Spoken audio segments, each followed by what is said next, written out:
nanjye ndashaka nimuvuga ntabwo nongera kuvuga rwose.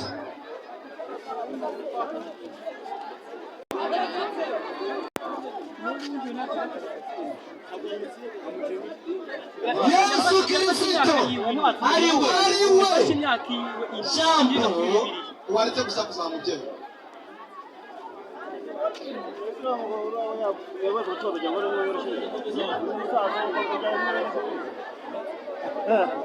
Yesu Kristo ari we jambo ry'Imana, ari we jambo ry'Imana ahinduka umuntu. None babaze, ni ijambo ry'Imana ryahindutse iki? Umuntu. Ntabwo ari Imana yahindutse iki? Umuntu. Yesu Kristo ni ijambo ry'Imana ryahindutse iki?